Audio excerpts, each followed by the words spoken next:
자, 오늘의 말씀의 제목은 친교의 의미와 실천입니다.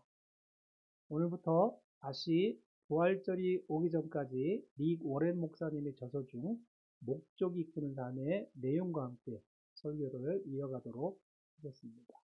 자, 오늘 릭 워렌 목사님께서 정의하는 교제 또는 교제 또는 친교에 대해서 말씀을 나누고자 합니다.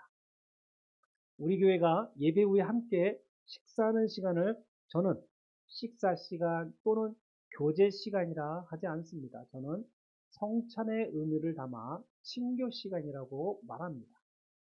친교 시간은 교회에서 굉장히 중요한 시간입니다. 성도님들이 하나님의 말씀을 순종으로 나타내는 활동의 시간을 의미하기 때문입니다. 하나님은 성도들의 희로애락의 삶을 교회 공동체에서 나누기를 바라시기 때문이기도 합니다.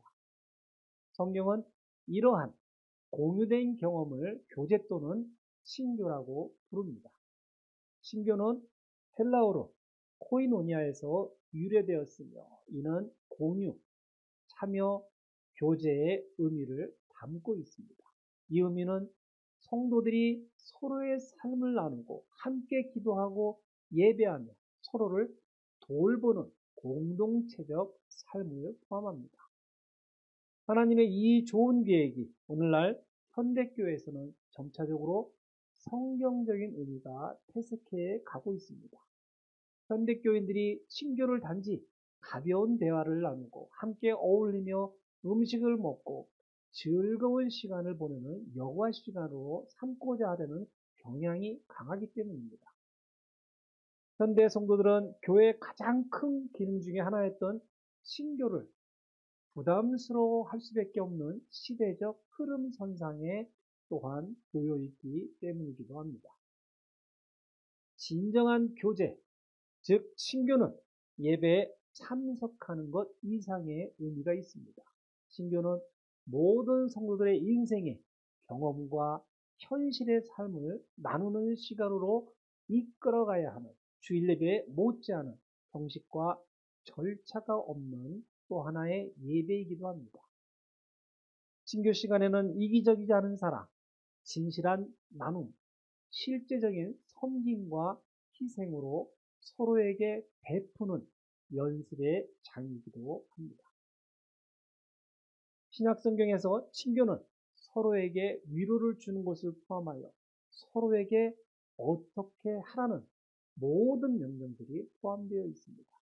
어찌 보면 친교 시간은 3, 4, 5 짝을 지어 작은 소그룹 모임과 같은 역할을 하기도 합니다.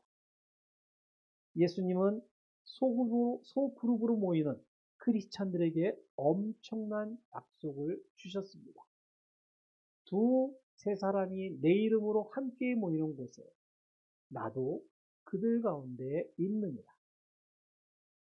그리스도인 2명, 3명들이 예수의 말씀을 서로 나누거나 그의 이름으로 기도드리는 것은 그 장소가 어디든지 막론하고 예수께서 영으로 임재하시겠다고 약속한 것입니다. 이렇게 작은 모임도 소중하기에 예수님께서 함께 하시겠다는 것입니다. 하지만 왜 현대교인들은 예수님께서 함께 해주시겠다는 약속을 받고도 친교 시간을 음식을 나누는 여가 시간으로 여기겠습니까? 그렇다면 진정한 교제나 친교를 경험하는 것이 어떤 것이라고 생각하십니까? 첫 번째는 성경에 근접한 친교를 유지하기 위해서는 성도님들의 진실함이 필요합니다. 진정한 친교는 겉으로만 하는 얕은 대화나 모임과는 거리가 아주 멉니다. 친교라는 것은 진실하며 때로는 아주 깊은 나눔을 나누는 것을 의미합니다. 이러한 친교는 성도님들 서로가 자신의 삶에서 일어나고 있는 일들을 진실하게 이야기할 때 가능해질 것입니다. 교회 공동체들이 상처를 나누고 감정을 표현하며 실패를 고백하고 의심도 나누고 두려움을 시인하고 약점을 털어놓으며 기도를 부탁하며 음식과 떡을 나누는 것을 친교라 할 수 있습니다. 아마도 성도님들도 이러한 친교의 목적을 잘 알고 계실 것입니다. 그러나 현대 성도들은 점점 진실함을 피하려 하고 있습니다. 진실하고 인간적인 분위기 대신 가식적인 모습을 보이고 본래의 모습을 숨기며 자기 방어를 하고 가식적인 친절을 베풀면서 같은 대화만 나누려고 합니다. 현대 성도들은 이러한 친교에 가면을 쓰고 서로가 경계하면서 그들의 삶이 모두 장밋빛인 것처럼 위선적 행동을 하기도 합니다. 과연 이러한 모습이 성경에서 권면하는 친구의 모습은 아닐 것입니다. 성경은 그분이 빛 가운데 계신 것 같이 우리도 빛 가운데 행하면 우리가 서로 간에 교제가 있게 되고 그의 아들 예수 그리스도의 피가 우리를 모든 죄에서 깨끗하게 하시느니라. 만일 우리가 우리에게 아무 죄도 없다고 말하면 우리 자신을 속이는 것이요 진리가 우리 안에 있지 아니할 것이라 기록되어 있습니다. 성도들 간의 삶에 대해 솔직하게 이야기할 때만이 성도는 진정한 신교를 경험할 수 있다는 거 아니겠습니까? 이 세상은 친밀함이 어둠 속에서 생겨난다고 이야기를 하곤 합니다. 여기서 어둠은 부정적이고 비성경적인 환경, 잘못된 동기 혹은 은밀하고 비밀스러운 행동을 상징합니다. 그러나 하나님은 그렇지 않다고 말씀하십니다. 현대 성도들은 자신들의 상처, 잘못, 두려움, 실패, 그리고 실수들을 숨기기에 어둠을 사용하곤 합니다. 하지만 빛 가운데서 살려 하는 신앙인들은 그 모든 것을 개방하고 성도가 진정 어떤 사람인지 받아들이려 해야 하는 것입니다. 물론 진실해지는 것은 본인에게 위험한 일이고 용기가 필요하며 겸손해야 할 수도 있습니다. 또한 교회에서도 진실해지려는 모습은 자신을 발가벗은 모습을 보이는 것처럼 느끼게 할 수도 있습니다. 또한 교회 공동체들로부터 자신의 진실을 거부당할 수도 있습니다. 이러한 두려움 때문에 상처받을 것에 대한 두려움 때문에 교회 친교 시간이 때로는 누군가에게는 피하고 싶은 시간이 될 수도 있습니다. 아마도 신앙이 돈독한 성도님들 할지라도 이런 위험을 감수하려고 하지는 않을 것입니다. 하지만 이 책의 저자인 워렌 목사님이나 저는 이것이야말로 영적으로 성장할 수 있는 유일한 길이라 믿습니다. 왜냐하면 믿음의 기도는 병든 자들을 구원하리니 주께서 그를 일으키시리라. 그가 죄들을 범했어도 그것들을 용서해 주시리라. 그러므로 너희는 서로 잘못을 자백하고 치유를 위하여 서로 기도하라. 의인의 효과적인 열렬한 기도는 역사하는 힘이 많습니다. 하나님은 이렇게 우리에게 말씀을 주셨습니다. 신앙은 나를 내려놓아야만 성장할 수 있는 것입니다. 그리고 그 가운데 가장 어려운 일은 우리 자신에게 그리고 다른 사람들에게 솔직해지는 것입니다. 물론 엄청난 용기와 서로가 동시에 공감대를 형성해야 가능할 수도 있습니다. 저는 성경적으로 우리 교회의 친교 시간의 부족함을 채워야 한다고 생각하지만 그래도 성도님들의 놀라울 정도의 헌신과 수고와 솔직함에 너무나 감사를 드립니다. 계속해서 우리의 친교가 하나님의 말씀에 다가갈 수 있기를 희망합니다. 서로의 언어와 문화가 달라도 지금의 우리처럼 아름다운 교회를 유지하는 것은 성도님들의 엄청난 수고와 헌신 때문이라는 것을 저는 잘 알고 있습니다. 두 번째로 서로가 상호 의존하는 친교는 하나님께서 말씀하시는 진정한 친교의 목적을 이루게 된다는 것입니다. 사실 상호 의존은 주고받는 것의 예술이라 할 수 있습니다. 교회에서 상호 의존이란 신자들이 서로를 돕고 의지하며 함께 성장하는 것을 의미합니다. 이는 각자가 가진 은사와 자원을 나누고 서로의 필요를 채워주며 어려움 속에서 함께 기도하고 격려하는 것들을 포함합니다. 하나님께서 우리의 몸을 디자인하신 방법은 우리가 교회로서 어떻게 함께 살아야 하는지를 이해하기 위한 모델이 되는 것입니다. 고린도전서 12장 24절 25절에서 우리의 아름다운 지체들은 요구할 것이 없느니라. 오직 하나님께서는 그 몸을 고르게 하사 부족한 지체에게 더 많은 종기를 주셨으니 이는 몸 안에 분열이 없게 하실 뿐만 아니라 지체들이 서로에게 동일한 관심을 가지게 함이라 하셨습니다. 우리의 몸의 부분들은 독자적으로 아무것도 할 수 없기에 다른 부분들에게 의존하기도 하고 협력해야 한다는 것입니다. 교회 공동체가 상호 의존적인 관계를 형성하고 책임을 나누며 서로를 돕는 것을 의미하는 것입니다. 이렇게 함으로써 교회 공동체는 더 강해지고 각 개인은 더 큰 힘과 위로를 얻을 수 있습니다. 사도 바울은 이는 곧 내가 너희와 함께 있어 너희와 나의 믿음으로 인하여 서로를 위로받으려 함이라 하였습니다. 바울이 이 말씀을 기록한 이유는 성도의 신앙은 세상에 부딪혀 끊임없이 피곤해지기 때문입니다.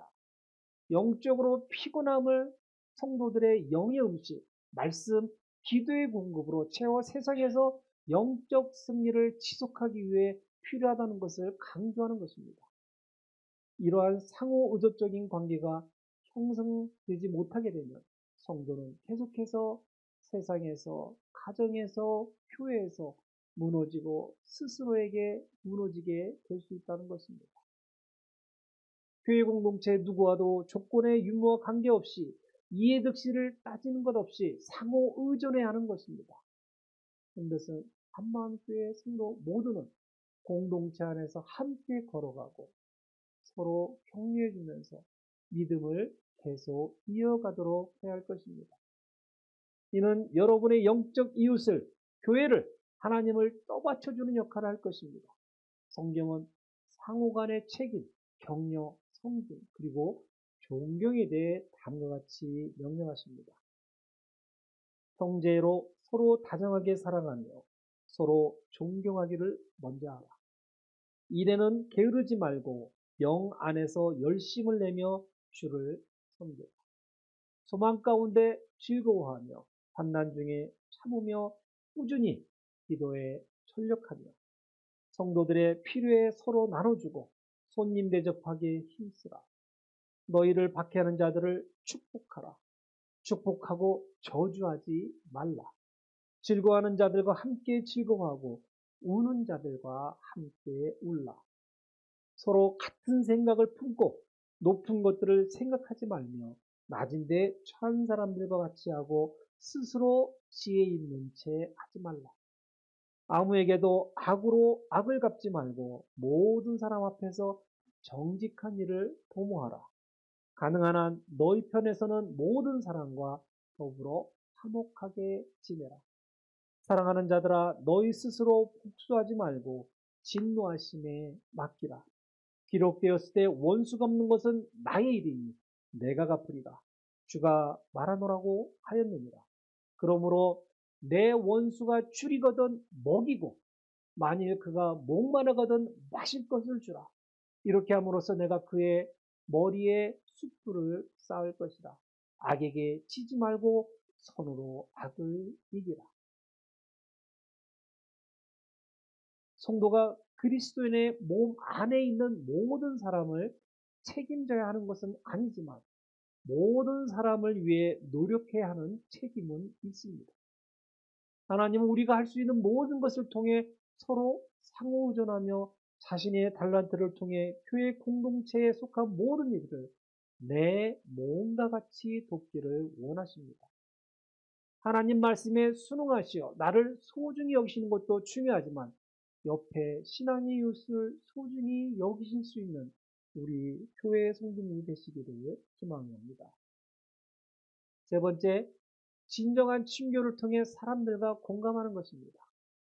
공감하는 것은 충고를 하거나 빠르고 표면적인 도움을 주는 것이 아닙니다. 공감한다는 것은 고통에 함께 참여하고 그 고통을 나누는 것입니다. 공감하는 것은 나는 내가 겪고 있는 것을 안다. 내가 지금 느끼고 있는 감정은 이상한 것도 아니고 잘못 생각한 것도 아니라는 것을 말해주는 것입니다. 어떤 사람들은 이를 감정이입이라고 합니다. 하지만 성경적인 단어는 공감입니다. 성경에서 공감은 다른 사람의 감정을 이해하고 함께 느끼는 것을 의미합니다. 아마 세상적인 의미도 이와 동일할 것입니다. 로마서 12장 15절에 즐거워하는 자들과 함께 즐거워하고 우는 자들에게 함께 울라고 하였습니다. 갈라디아서 6장 2절에 너희는 서로 짐을 지라 그리하여 그리스도의 법을 이루라고 하였습니다.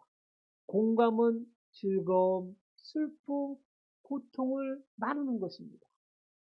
공감을 통해서 성도는 두 가지 근본적인 필요를 채울 수 있을 것입니다. 첫째는 공감을 통해 성도는 다른 사람들에게 사랑받고 이해받는 느낌을 받을 수 있습니다. 이는 성도의 정서적 안정과 행복에 중요한 역할을 할 것입니다. 둘째는 공감을 통해 성도는 공동체의 일원으로서 소속감을 느끼고 서로를 돌보는 공동체 의식을 강화할 수 있게 됩니다. 성도가 상대방의 감정을 확인해주고 이해해줄 때마다 서로 친교를 쌓아가게 될 것입니다. 문제는 성도가 때때로 너무 급하게 문제를 해결하려 하기 때문에 공감할 시간을 못 갖는다는 것입니다. 또는 스스로의 상처에 너무 묶여 있다는 것입니다. 자기 연민은 다른 사람들에 대한 공감을 메마르게 합니다. 친교는 여러 단계가 있고 각 단계는 각각 다른 시기에 적용됩니다. 가장 기초적인 단계는 나눔의 교제, 그리고 하나님의 말씀을 함께 공부하는 교제입니다. 더 깊은 단계는 섬김의 교제이고 이것은 우리가 선교 여행이나 봉사활동에 함께 참여하는 것입니다. 가장 깊고 친밀한 단계는 함께 고통을 나누는 교제입니다. 이것은 서로의 고통과 슬픔에 참여하고 짐을 함께 짊어지는 것입니다. 이 단계를 이해하는 크리스천들이 바로 믿음으로 인해 처형당하고 멸시당하며 순교하는 신앙인들입니다. 성도가 서로에게 가장 필요한 때는 바로 심각한 위기, 깊은 슬픔, 그리고 의심의 상황을 지날 때입니다. 상황이 악화되어 한 신앙의 믿음이 무너지려고 하는 바로 그때 믿음의 친구를 가장 필요로 할 때인 것입니다. 이럴 때 어려움을 겪고 있는 한 성도는 하나님 안에서 믿음을 갖고 있는 사람이 필요하고 자신을 이끌어줄 사람이 필요하게 됩니다. 하나님이 멀게 느껴질 때에도 소그룹 안에서는 누군가 자신을 이끌어줄 믿음의 친구가 필요한 것입니다. 이것이 욥이 고통받고 있을 때 가장 필요로 했던 것입니다. 그러나 욥의 친구들은 욥을 위로하는 듯 하였지만 욥과 욥의 가족의 잘못을 비난하였습니다. 이에 대해 욥은 고통당하는 친구를 동정하지 않는 것은 하나님을 무시하는 것이라 친구들의 비난에 몹시 슬퍼했습니다. 친구의 장소는 은혜의 장소가 되어야 합니다. 동료 신앙인의 실수를 살짝 가려주고 만회하도록 해주는 장소가 되어야 합니다. 친교는 상대방의 실수를 지적하는 것이 아니고 실수를 자연스럽게 덮어주는 자비가 강할 때 잘 이루어질 것입니다. 성도님들의 마음속에는 자비가 풍성해야 합니다. 이는 우리 모두가 흔들리고 넘어져도 다시 제자리로 돌아올 수 있도록 길을 인도하는 빛과 소금의 역할이 될 것이기 때문입니다. 우리는 서로에게 자비를 베풀어야 하고 서로에게 자비를 받을 줄 알아야 합니다. 하나님은 이렇게 말씀하십니다. 너희는 오히려 그 반대로 그런 사람을 용서하고 위로하여야 하리니 그래야 아마 그가 더 심한 슬픔에 빠지지 아니하게 되리라. 용서 없이는 신교가 있을 수 없습니다. 우리 모두는 불완전한 죄인들이기 때문에 함께 오랜 시간을 보내면 때로는 의식적으로 그리고 때로는 무의식적으로 서로에게 상처를 주곤 합니다. 누군가 우리에게 상처를 줄 때마다 우리는 선택을 하기도 합니다. 나의 에너지를 복수하는 데 사용할 것입니다. 아니면 해결을 위해 사용할 것입니다. 다른 사람들은 이 두 가지를 모두 할 수 없도록 하나님께서 창조하셨습니다. 하지만 많은 신앙인들은 신뢰와 용서의 차이를 이해하지 못하기 때문에 자비를 베푸는 것을 주저하게 됩니다. 용서는 과거를 잊는 것입니다. 신뢰는 미래의 행동에 영향을 주는 것입니다. 용서는 상대방이 용서를 구하든 그렇지 않든 간에 바로 해야 하는 것이고, 신뢰는 시간이 지남에 따라 이루어지는 것입니다. 그래서 만일 누군가가 우리에게 계속적으로 상처를 준다 해도 하나님은 우리가 바로 용서하기를 바라시지만 그들을 바로 신뢰하는 것을 기대하지는 않으십니다. 또한 그들이 계속적으로 우리에게 상처를 주도록 내버려 두는 것도 원하지 않으십니다. 용서를 받기 위해서는 시간이 지남에 따라 내가 변하고 있다는 것을 보여주어야 받을 수 있습니다. 신뢰를 쌓기 위해 가장 좋은 것은 격려와 믿음, 보여주는 신교 시간 또는 성경 공부와 같은 소그룹 모임에서 가능합니다. 진정한 교제에 헌신되어 있는 소그룹 활동에서 얻을 수 있는 유익은 많습니다. 그것은 우리가 관과할 수 없는 크리스천으로서의 삶의 일부가 될 수 있습니다. 신교는 공감 속에서 이루어질 때 최상의 효과를 얻을 수 있습니다. 사랑을 최대로 표현할 수 있는 장소로 우리 성도님들 신교 시간을 활용해 주시기를 바랍니다. 오늘 우리는 닉 워렌 목사님의 저서 목표 있던 삶을 통해 진정한 친교의 의미와 중요성에 대해서 말씀을 나누었습니다. 진정한 친교는 단순한 만남이 아니라 서로의 삶을 나누고 진실한 사랑과 성김을 실천하는 것입니다. 우리는 서로의 짐을 나누고 기쁨과 슬픔을 함께하며 하나님께서 원하시는 공동체를 이루어가야 합니다. 우리 교회가 이러한 진정한 친교를 통해 더욱 하나님의 사랑을 실천하고 서로를 격려하며 성장하는 공동체가 되기를 기도합니다. 성도님께서도 계속해서 진실함과 상호의존을 통해 하나님의 말씀에 순종하며 서로를 사랑하고 돌보는 삶을 살아가시길 바랍니다. 함께 기도하고 서로를 위로하며 하나님의 은혜 안에서 더욱 깊은 친교를 나눌 수 있는 우리 henderson 한마음교회가 되기를 우리 주 예수 그리스도의 이름으로 축원드립니다.